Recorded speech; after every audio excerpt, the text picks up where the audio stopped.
All right, so Joe, obviously you did a lot with the bat last week, hitting a couple home runs, a couple at Fenway. But how do you see your role, like, beyond just as a hitter? How do you see your role as a leader in the dugout?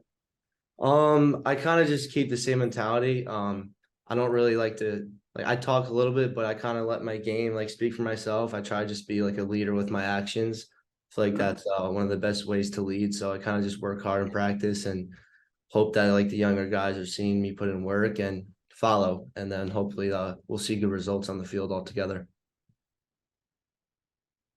Hey, Joe, this is Rich Thompson from the Boston Herald. We met at White House Field last summer with Travis, if you remember. Mm-hmm.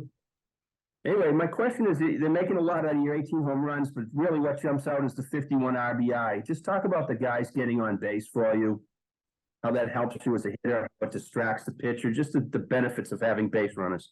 Oh, it's huge. I mean, it's a completely different ball game when you have guys like Travis Honeyman on base, who's potentially gonna steal a bag, or Peter Burns after Peaches has like a 10 pitch at bat, Fallon pitches off and ends up drawing a walk. So having those guys in front of you means a lot. Like especially to a hitter like me, it's a distraction almost. Like, oh man, I just had a 12 pitch at bat. Now I got to come in and face me and have a whole new approach versus me. So it means a lot. And, guys like Travis and Peter, they're so good. They're so matured as baseball players. And, I'm happy to see what all of them are doing and just helping our team win any way we can.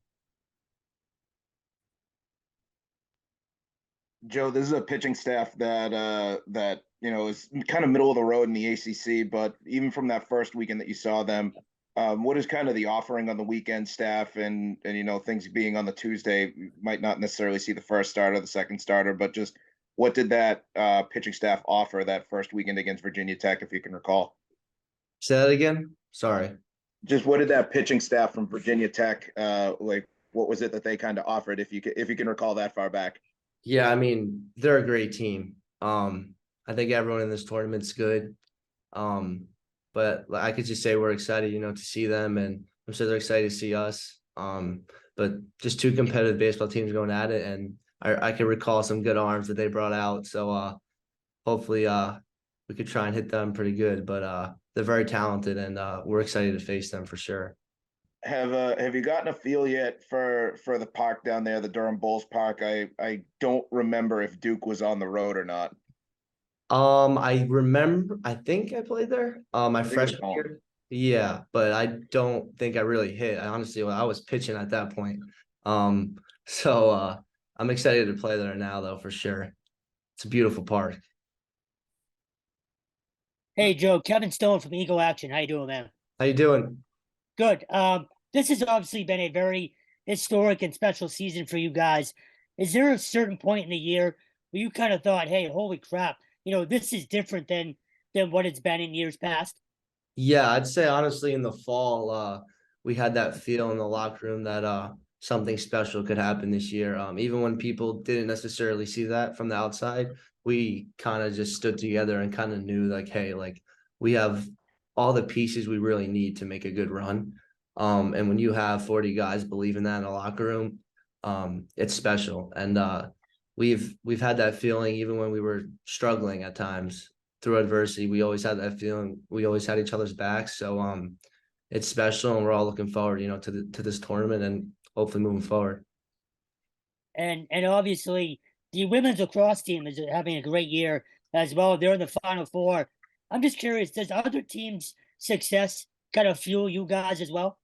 100%. I mean, we're friends with all of them, so seeing them do well, it's kind of all right, let's try and match them. Here we go, because we all talk about it, and they're such a good program, and we're having success this year, so it's fun. And I actually think Coach said we're going to try and support them on Friday, I believe, at their game. So stuff like that, it means a lot, to both of our programs.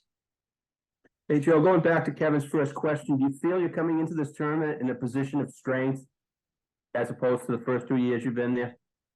Yeah, 100%. First 2 years, things happen, injuries, stuff like that. So it stinks. But during those years, it's just all right, we'll come out stronger, and you see it paying off now. We're in a stronger spot, and moving forward, we're all pretty pumped and excited, to get this thing going.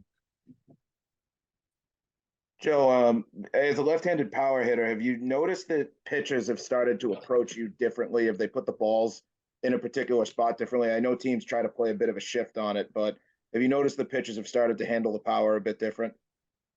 Yeah, I've seen a lot more curveballs, I can tell you that. Um, that's not always fun, but yeah, I could definitely see them, being more cautious when there's a base open and stuff like that. But I try not to think about it. I try and just go up there and, see a good pitch and try and put a good swing on it. When you face the shift, is there a desire as a hitter to go through it, or do you look at the hole on the left side and say maybe I'll try to put this one opposite way? I think of both. I think, okay, like there's a hole on the opposite side. So if I'm late, I'll go that way. Or if I hit it hard enough, hopefully it'll just squeak by. So I think I do a little bit of both. Joe, just how important is the performance that you guys had this weekend, and how much can that carry over into obviously postseason baseball? Yeah, it's huge. I think it was a good confidence boost, especially losing the first game and then coming back and winning the next two. It's kind of just proving that when the situation is tough, that we can rise and get through it. So going into this tournament, it's a good feeling knowing that even if we're behind or late in a game, we can overcome it and get the win. It's obviously been a really strong year for baseball in New England, with a number of teams up here that are certainly looking poised for the NCAA tournament.